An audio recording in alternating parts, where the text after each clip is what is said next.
Chris mga ate, so welcome back sa akin channel. This is Chris Anan, at yung araw meron tayong papanooring bagong video. But before that, gusto ko muna magpasalamat ulit sa mga viewers, subscribers, followers ng mga channels ko. Especially ang Pili Talaga channel at the Alan Ski Show, because it's already monetized. Both are monetized already, and happy ako sa nare-receive ko na support, especially sa views, likes, and comments, diba? So, thank you very much. So, balik tayo sa sinabi ko, manonood ako ng video ngayon, but not trailers, not or whatsoever, pero ang papanoorin ko is a comparison video, kung saan dun sa video mapapanood natin yung dalawang singers kumakanta na isang song, at yun nga, parang pinagko-compare yung dalawa. So ang papanoorin natin comparison video is versus video is between Marian Osabel at Laika Estrella. So I have no idea with Laika Estrella, pero nakasulat dito is she is the Grand TNT champion, while Marian Osabel, kilala ko to, sinasubaybayan ko to, she is the, I think, third or fourth grand winner ng The Clash season 4. So yun. So hindi ko na ito patatagalin, papanoorin natin yung video at later ibibigay ko reaction at opinion ko. So let's go!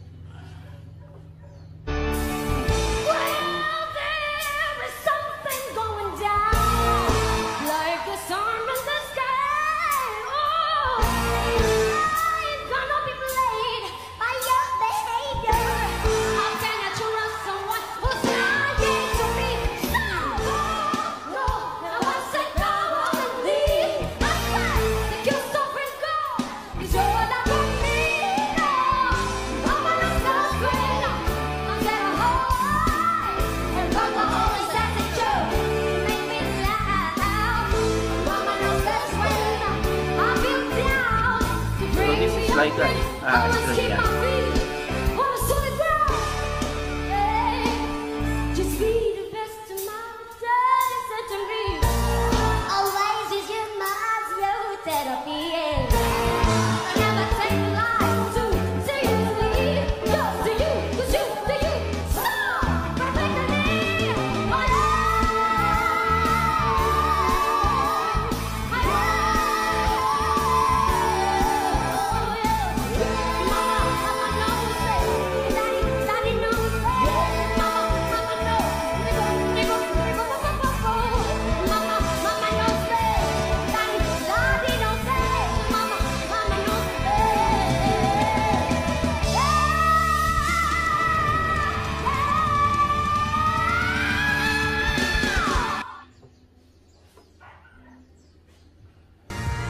Next is Marian Osabel ng The Clash.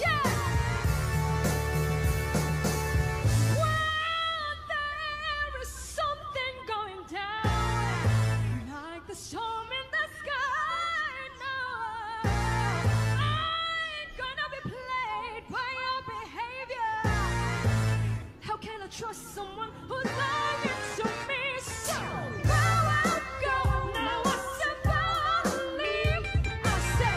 yourself and piss off, 'cause you're not for me.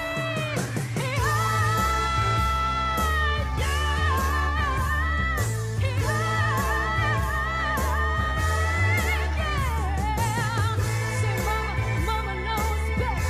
Say daddy knows best. Say mama knows about put up the phone. Say mama knows best when times get hard, and mama always has a joke to make me laugh.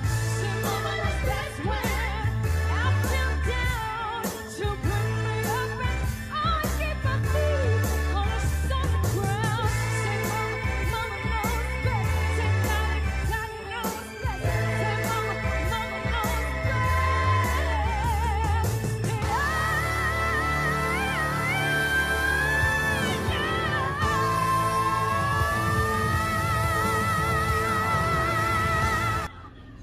Okay, there you go, napanood natin yung comparison video between Laika Estrella at Marian Osabel. So, at kinanta nila yung song na Mama Knows Best. So, Si Laika is the TNT Grand Champion this year, while Marian Isabel is the Grand Champion of Season 4 of The Clash.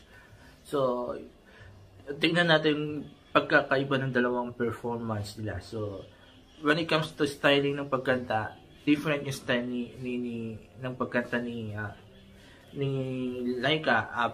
I can compare it to Casey Dandingan, while Marian Isabel, yung styling niya, sa arrangement ng song, iba rin yung arrangement ng ito sa kay Laika, and we saw na parang mas fast speed and yung parang nilalaro niya yung song.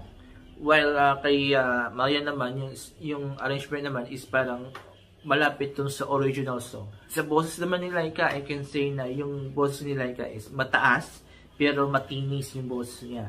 Para siyang si Golden Ganyento. Maliit yung boses, pero mataas yung naaabot niyang range ng nota. While Marian naman is swabe yung boses niya, malinis, klaro, at siyempre kay Laika na mataas ang naabot ng range. Emotion naman, mas nararamdaman ko yung emotion ni Marian compared to kay Laika. Parang si Laika, she was just performing the song. Diba? She was just singing or she was just performing, while Marian, base sa gusto na panood ko, is may emotion pa rin siya. Pinaparamdaman pa rin niya yung kwan. Parang she's still showing us the emotion of the song, diba? So I can say, parang maganda, pero yun nga lang, kung pagsasabihan silang kumanta, I can say na medyo masakit sa tayo yung version ni Laika. So ganun din, 'di ba? Medyo masakit sa tainga. While Marian naman is ang sarap pakinggan, na parang pwede kang huminday sa kama listening to her style ng song because of that styling ng pagkanta ni Maria, and at the same time, yung nasabi ko kanina, malinis, magandang flow, magandang transition ng mga nota, high notes, low notes, diba? So, nakokontrol na maayos ni Marian, so, diba? So, yun. So, yun ang masasabi ko sa dalawang performance ni Laika at Marian. So, kayo mga quiz, mga atis, sa tingin nyo, sino sa tingin nyo ang paborito nyong version? Yung version ba ni Laika o version ni Marian ng song na Mama Knows Best, something like that. Ko ba yan? So, mag-comment kayo dito sa baba. And share yung opinion nyo about their performance. And I will try to read also your comment about it. And kung kailangan ko mag-react din ako, diba? So, there you go. So, before I end this video, please don't forget these 4 things while watching my videos on my channel. Comment, like, share, and subscribe to my channels, The Anaski Show, ang Pinoy Talaga Channel, Probably Bromdy Vlogs, and The Matlang People Presents. So, thank you very much. Have a nice day, and bye-bye.